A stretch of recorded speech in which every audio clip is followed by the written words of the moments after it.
महिला दिवस के उपलक्ष्य में वीरांगना सम्मान 2025 का आयोजन ऑप्टिकल एसोसिएशन और रोकड़े ज्वेलर्स द्वारा सदर स्थित निराली कुकिंग क्लासेस में हुआ। इस अवसर पर समाज के विभिन्न क्षेत्रों में योगदान देने वाली महिलाओं को सम्मानित किया गया।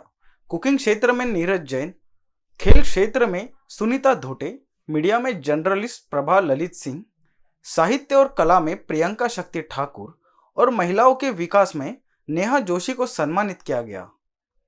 कार्यक्रम में प्रमुख रूप से प्रज्ञा मोदी, संजय डबली, शुभांगी अनामिका मोदी, नरेश छाबरानी, अभिजीत, विकास, राजेश महेश शर्मा, दिनेश छाबड़ा इत्यादि उपस्थित थे।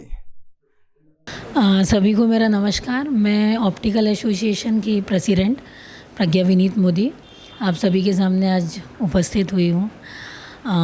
ऑप्टिकल एसोसिएशन नागपुर एवं रोकड़े ज्वेलर्स के संयुक्त तत्वाधान में हमने पहली बार आज वीरांगना सम्मान 2025 का आयोजन किया है। वीरांगना मतलब जो हर मुसीबत को सामना करके अपनी लाइफ में आगे जाए और अपनी चीज़ों को कंटिन्यू करे। आज बहुत सारी महिलाएं जो पिछले कई वर्षों से अलग अलग फील्ड में अपना काम कर रही हैं, अपने नाम को सम्मानित कर रही हैं, अपने परिवार को सम्मानित कर रही हैं उनके किए हुए कामों से। तो हमने उन सभी चीज़ों को आज ध्यान में रखकर वीरांगना सम्मान को आयोजित किया है कि जिन महिलाओं ने अलग अलग क्षेत्र में अपनी उपलब्धियां हासिल की हैं उनको हम आज यहाँ सम्मानित कर पाएँ। तो उसी क्रम में मिसेस निराली जैन, जिन्होंने कुकिंग फील्ड में पिछले 27 सालों से अकल्पनीय और अद्भुत कार्य किया है और करीब 1 लाख से ऊपर बच्चों को आज वो सिखाकर उनको अपना बिजनेस दे चुकी हैं और मध्य भारत में एक अच्छा जाना पहचाना और बहुत प्रतिष्ठित नाम मिसेस निराली जैन का है और निराली कुकिंग इंस्टीट्यूट का है। सेकेंडरी हमारे पास जो है मिसेस सुनीता धोटे जी, जिन्होंने स्पोर्ट्स फील्ड में कई बढ़ चढ़ के काम किए हैं। बहुत बड़ी वो स्विमर हैं, बहुत बड़ी स्पोर्ट्समैन हैं, बहुत बड़ी रनर अप हैं। कई बड़े बड़े क्षेत्रों में उन्होंने जाकर अपनी सफलता हासिल की है और चीज़ों को आगे बढ़ाया है। थर्ड पे मिसेस प्रियंका ठाकुर जी हैं, जो फिल्मी दुनिया से हैं। प्रियंका ठाकुर जी ने भी कई बहुत बड़े बड़े काम्स किए हैं, कई मूवी में काम किया है। वो आज निर्देशन भी करती हैं, डायरेक्टर भी हैं, सारी चीज़ों को करती जा रही हैं। उनको भी हमने फिल्म इंडस्ट्री के लिए सिलेक्ट किया है। फोर्थ नाम है मिसेस नेहा जोशी का, जो कि लोकमत से हैं। लोकमत सखी मंच की आज वो प्रेसिडेंट हैं और करीब 25 से 30 हज़ार महिलाएं उनके अंडर में हैं, जिन सारी महिलाओं का वो सुचारू रूप से संचालन कर रही हैं। हर तीसरे चौथे दिन उनके पास कुछ ना कुछ इवेंट रहते हैं जिसमें वो काफ़ी सारी महिलाओं को संभालती हुई आपको कभी भी नज़र आएंगी। तो ये उनके लिए एक बहुत गर्व की बात है और वो एक बहुत ऊँचे दर्जे पर सम्मानित की जा रही हैं। और हम यहाँ पर अभी प्रभा ललित सिंह जी, उनको भी हम आज सम्मानित करने जा रहे हैं, जो कि एक जर्नलिस्ट हैं, रिपोर्टर हैं और उत्तराखंड से आई हुई हैं और कई पुराने खिताब उनके नाम पर किए हुए हैं। उन्होंने अपने क्षेत्र में एक बहुत अलग पहचान बनाई है।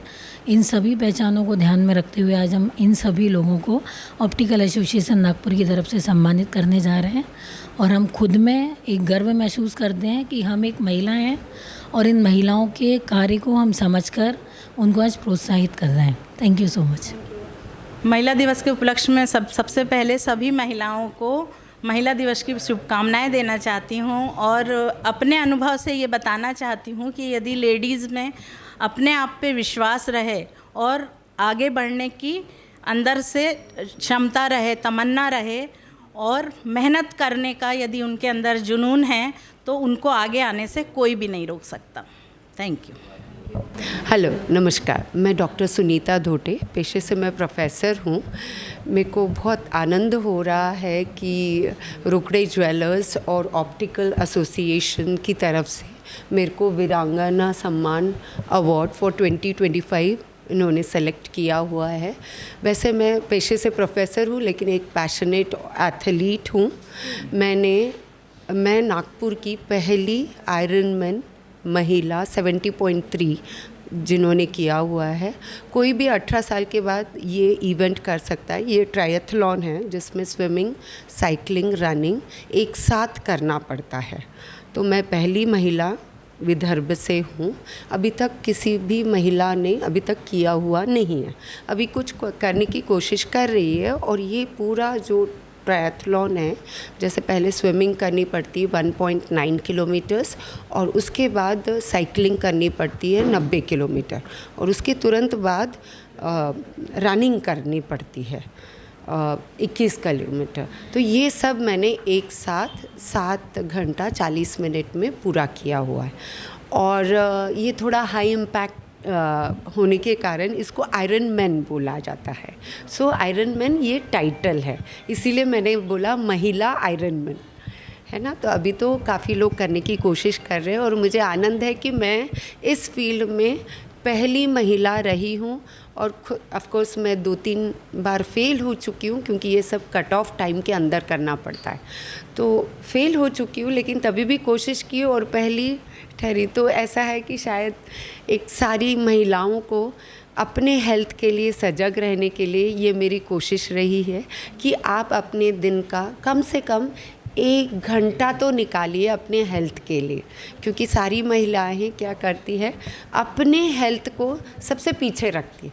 पहले पति आता है, बच्चा आता है, उनका खाना आता है, उनका एजुकेशन आता है, ऑफिस रहता है सबका और खुद का भी अगर ऑफिस रहा तो उसमें तो बिल्कुल लास्ट प्रायोरिटी में। सो मैं जो हर सुबह, मेरे भी 2 बेटे हैं, बड़ा 26 साल का है और छोटा 23 साल का है। अभी भी मैं ये साइकिलिंग, स्विमिंग, इनफैक्ट मैं नागपुर की पहली महिला हूँ जिसने 10 किलोमीटर स्विमिंग समुंदर में किया हुआ है। ऐसा है तो अभी भी मैं करती हूँ। मेरे बच्चों को भी मेरा बेटा अभी नौकरी कर रहा है GM मोटर्स डेट्रॉइट मिशिगन में। तो उससे जब बात होती है तो मैं ये पूछती हूँ कि तूने आज वर्कआउट क्या किया, क्योंकि आप लोग समझ सकते हो कि कॉरपोरेट कल्चर जो है वो स्ट्रेस ज़्यादा देता है। तो हम अपने हेल्थ के लिए कुछ तो भी स्पोर्ट्स का करें, है ना। 1 घंटा निकालिए, 1 घंटा। तो जैसे अपना हम लोग मंदिर मस्जिद जाकर पूजा नमाज पढ़ते हैं, वैसे अपने शरीर रूपी मंदिर जो 24 घंटे चलने वाला है, लाइफ लॉन्ग चलने वाला है, उसके लिए 1 घंटा तो निकालिए अपने हेल्थ के लिए। योगा कीजिए, प्राणायाम कीजिए, बैडमिंटन पसंद है तो वो खेलिए, कुछ तो कीजिए। सो इस संदेश के साथ कि आपका हेल्थ ही आपका वेल्थ है, आपकी एक्चुअल प्रॉपर्टी है, उसके लिए समय निकाले। धन्यवाद, thank you. In BCN news के लिए अखिलेश भारद्वाज के साथ क्षितिजा देशमुख की रिपोर्ट।